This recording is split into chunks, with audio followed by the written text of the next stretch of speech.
Hey everyone, it's Jamie with The Outer Rim. Thanks for stopping by.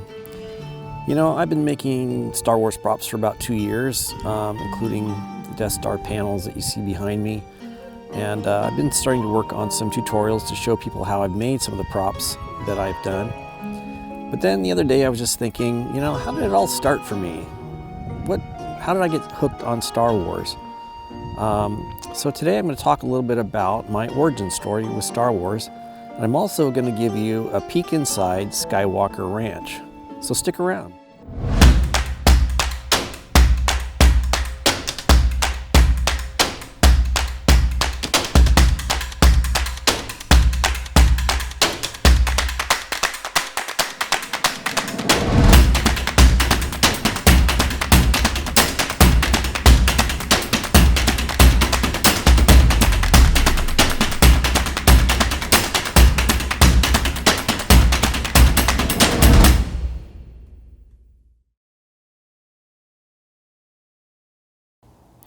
You know, in the summer of 1977, when Star Wars A New Hope premiered in theaters, I had just turned 16, and I remember it very clearly because I had just gotten my driver's license, and it was playing at a theater downtown, and I needed to ask my parents for permission to drive on the freeway to go see this movie. And they said it was okay, but I had to take my little sister with me. So we jumped in the car and we drove down to the theater. And the first thing I noticed was there was no parking anywhere near the theater. So we had to park some distance away and walk. And as we got close to the theater, what I saw was something I'd never seen before, is a line of people coming out the door, going down the sidewalk, around the corner, down the other sidewalk as far as you could see. Now before this, you know, you would just go to a movie, there might be 2 or 3 people in line in front of you, you just get your ticket and you'd go in. There had never been lines of people around the block hours ahead of time waiting to see a movie. So we got in line, and fortunately we made the cut and got inside the theater and watched Star Wars for the first time, and just can remember being completely blown away. There was just nothing like it at the time. The special effects were, of course, revolutionary. George Lucas's use of the Z-axis, where a lot of things are in motion, are coming towards the camera or away from the camera, was very dynamic and new. You know, seeing a blaster for the first time, those bolts of light, you know, just phenomenal. Seeing a lightsaber for the first time, I can remember all those things. And of course, the soundtrack, you know, exceeded everybody's expectations. You know, when the movie ends and they're through with the trench scene and blowing up the Death Star, you just come out of the theater completely pumped up. You were on cloud 9. It was just an amazing experience, and it stuck with me my entire life. I've just never forgotten that, and I always have a love of Star Wars ever since seeing that for the first time. Another thing about Star Wars that was kind of new is, you know, when you went to a movie, you saw the movie. You never went back to see it again. Typically, you saw a movie one time. But Star Wars, people went back over and over and over again. I remember seeing on the news a girl who said she'd seen it 100 times.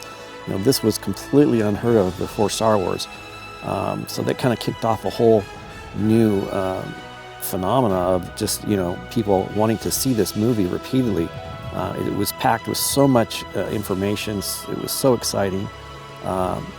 There were so many new special effects that you couldn't take it all in one viewing. So I completely understand why people saw it more than once. I looked up what the average ticket price was in 1977 to see a movie, and it was $2.25. So seeing it more than once, you know, at the time seemed like crazy. Why would you spend another $2.25 to see that again? But Star Wars, people were shelling out for it. People were skipping school, waiting in line to see the movie. So it was definitely a huge event, much different than anything I had experienced in my 16 years. Since seeing A New Hope for the first time, Star Wars has seemed to be a constant theme in my life. I saw R2-D2 at CES and a full-sized X-Wing at the Aviation Museum in Denver. My kids dressed as Jawas for Halloween, and I've visited the Lucasfilm's offices in San Francisco. We also stopped at the Palace of Fine Arts, which it is rumored George Lucas could see from his office window, and it became the inspiration for the architecture of Naboo. I also attended the Star Wars The Power of the Costume exhibit in Seattle with my son. But probably the coolest experience I've had related to Star Wars was when I got to visit Skywalker Ranch in 1999 for my THX audio training. At that time, I owned a store called the Home Theater Experts, and THX and surround sound technologies were becoming a big thing in consumer audio products. George Lucas has famously said that sound is 50% of the movie-going experience, so in a quest to deliver the benefits of this to my clients, I made the trip to Skywalker Ranch. I have a few grainy pictures I took with my old 35mm film camera of my experience inside the ranch. As you approach the ranch, you see the highway sign for Lucas Valley Road. I remember thinking how important he was to get a road named after him. However, it's actually named after John Lucas, a 19th century rancher who inherited the land. As you can imagine, security is pretty tight. We had to stop at a checkpoint to get through the main gate. After you drive up the long entrance road, you're greeted by Ewok Lake. Skywalker Ranch was required to put this in and to have their own fire department, since the ranch is so far away from the nearest fire station. So here is a much younger me in front of the main house. And contrary to popular belief, George Lucas does not live here. This 50,000 square foot building was made to look like a Victorian house, but includes a research library, offices, a music room, and a small theater. Between sessions, we were taken on tours of different parts of the ranch.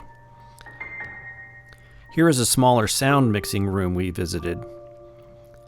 In the halls were boxes of film from the Young Indiana Jones Chronicles. Not everyone knows this, but R2-D2 got his name from just such a box. When George Lucas was editing American Graffiti, they were looking for Reel 2 Dialogue 2, and someone yelled, "Get R2-D2!" We got a tour of Skywalker Sound, the primary business at the ranch. It was designed to look like an old winery. Even though it's new construction, they wanted it to look as if it had been there for decades. If you look closely, you can see they even made fake window openings on the upper left and filled them with bricks to make them appear as though the building had gone through a remodel. This is the entrance to the underground parking. To keep the natural appearance, they don't allow cars to be parked outside. We got to walk around the main soundstage. This is a close-up of a diffuser wall.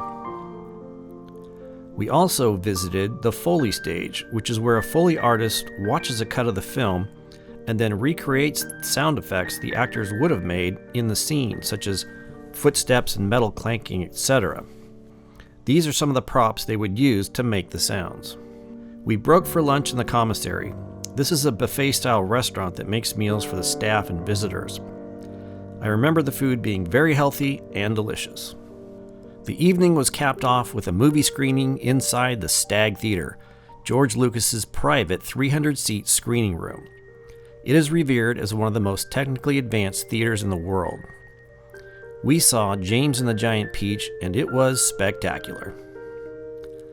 I hope you enjoyed this sneak peek inside Skywalker Ranch. I'd love to hear your Star Wars origin story, so be sure to tell me about it in the comments below. What was the first Star Wars movie you saw? How old were you? What do you remember about it?